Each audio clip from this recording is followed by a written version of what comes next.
फिर से स्वागत है आपके अपने YouTube चैनल पे जो आपको प्रोवाइड करते हैं क्वालिटी एजुकेशन बिल्कुल फ्री ऑफ कॉस्ट। और आज हम पढ़ने वाले हैं नैतिक शिक्षा कक्षा 4 का पाठ 3। ठीक है, तो इस लेक्चर को बिल्कुल लास्ट तक देखेंगे ताकि आपको अच्छे से समझ आ जाए। अगर आप इस लेक्चर को एक बार देख लेते हैं, अगर इस वीडियो को आप एक बार ध्यान से देख लेंगे तो ये पूरा चैप्टर आपको क्लियर हो जाएगा। ठीक है, ये मेरी गारंटी है, लेकिन ध्यान से देखना है। ठीक है, चलिए शुरू करते हैं बिना देरी करे। Chapter number 3। कौन सा चैप्टर है?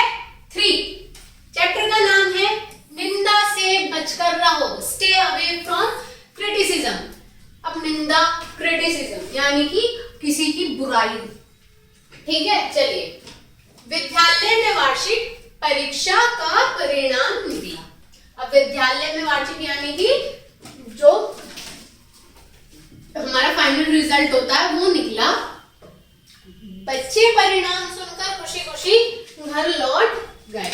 अब जो उन्हें परिणाम मतलब जो रिजल्ट मिला, अब उसे सुनकर बच्चे जो थे क्लास के वो खुशी खुशी घर जा रहे थे। श्रेया भी घर आ गई। अब इस स्टोरी में एक बच्ची है जिसका नाम है श्रेया, वो भी घर आई। श्रेया अपनी कक्षा में दूसरे स्थान पर आई थी, यानी कि श्रेया जो आई थी वो सेकंड आई थी। उसकी माँ ने पूछा, श्रेया तुम्हारा परीक्षा परिणाम सुना दिया गया है क्या?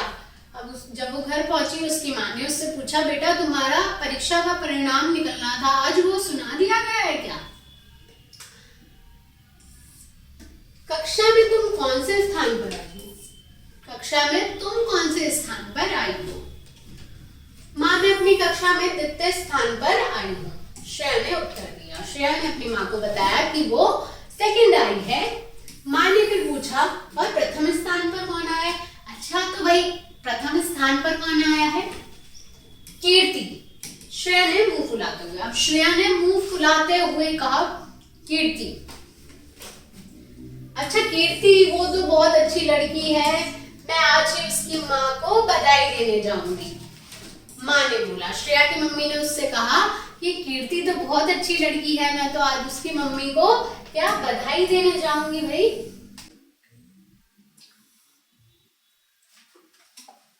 श्रेया बोली, क्यों माँ बधाई क्यों दोगी? उसने तो परीक्षा में नकल की थी और वह बड़ी चापलूस है। उसने तो परीक्षा में क्या करी है? नकल करी है, नकल करके पास हुई है और वो बहुत ज्यादा चापलूस है। चलिए आगे देखते हैं, आगे स्टोरी में क्या हुआ। नकल की थी? माँ ने पूछा नकल की थी? हाँ माँ, अध्यापिका जी भी उसे जानबूझकर अधिक अंक दिए हैं। जो हमारे टीचर है उन्होंने तो जानबूझकर उसे अधिक अंक दिए हैं। माँ ने कहा, श्रेया किसी की भी निंदा करना या सुनना मुझे पसंद नहीं है। किसी की बुराई करना या बुराई सुनना मुझे पसंद नहीं है। श्रेया की माँ ने कहा, तुम्हारे पिताजी सुनेंगे तो क्या कहेंगे कि श्रेया के मन में, श्रेया का जो मन है वो कितना छोटा है, उसे किसी की उन्नति अच्छी नहीं लगती। बताओ, वो अगर कोई सुखी है तो उससे सुखी देखा नहीं जाता। कोई प्रथम आया है, कोई किसी ने बहुत मेहनत करी होगी तभी तो वो फर्स्ट आया है। तुम्हें उसकी मेहनत नहीं दिखाई दे रही, तुम उसकी बुराई कर रही हो। मैं सच कह रही हूँ माँ, श्रेया ने कहा। श्रेया कहती है कि माँ मैं सच कह रही हूँ। ठीक है, क्या तुमने उसे नकल करते हुए देखा? माँ ने पूछा बेटा तुमने क्या उसे नकल करते हुए देखा था? नहीं माँ, श्रेया ने डरते हुए कहा। श्रेया डर गई, झूठ बोल रही थी। नहीं माँ, एक तो उसकी निंदा करती हो, साथ में झूठ बोलती हो। क्या तुम विद्यालय में यही शिक्षा लेती हो? बताओ, तुम्हें यही शिक्षा मिलती है विद्यालय में कि दूसरों से चिढ़ना, उनकी बुराई करना और ऊपर से अपने जीवन में क्या करना? झूठ बोलना।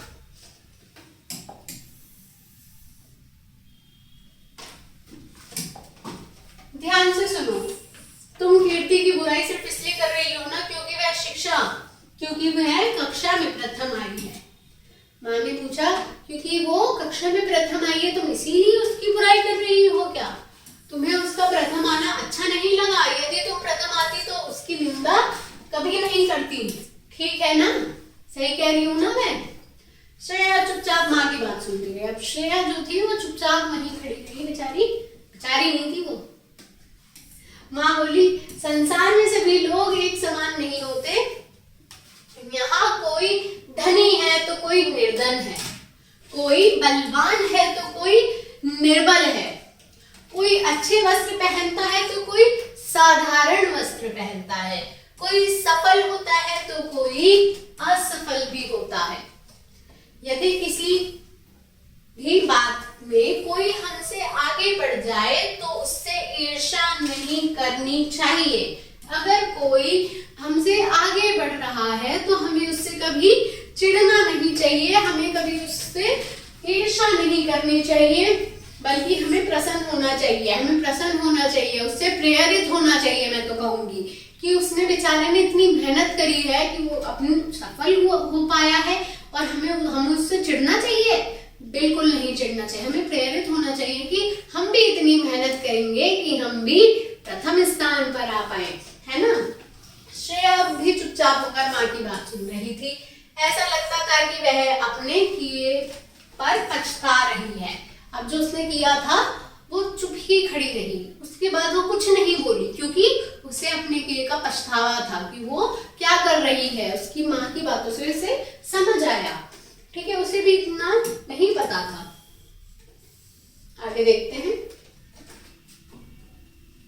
माँ ने आगे कहा, फिर उसकी माँ ने कहा, तुम कीर्ति से पीछे रह गई हो तो तुम्हें उसकी निंदा ना करके अगली बार प्रथम आने के लिए परिश्रम करो।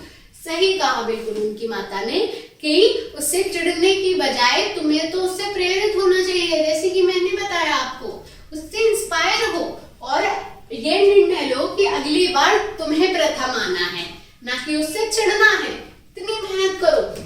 कीर्ति की निंदा करना ठीक नहीं है, किसी की भी बुराई करना ठीक बात बिल्कुल भी नहीं है।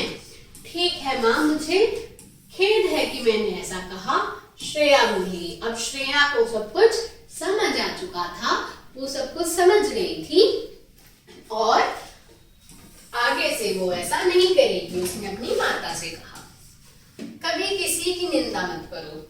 किसी की निंदा करना भी पाप है और निंदा सुनना भी पाप है। हमें कभी भी किसी की बुराई नहीं करनी चाहिए। किसी की बुराई करना, और कोई हमसे बुराई आकर भी कर रहा है ना, वो सुनना भी हमारे लिए क्या है?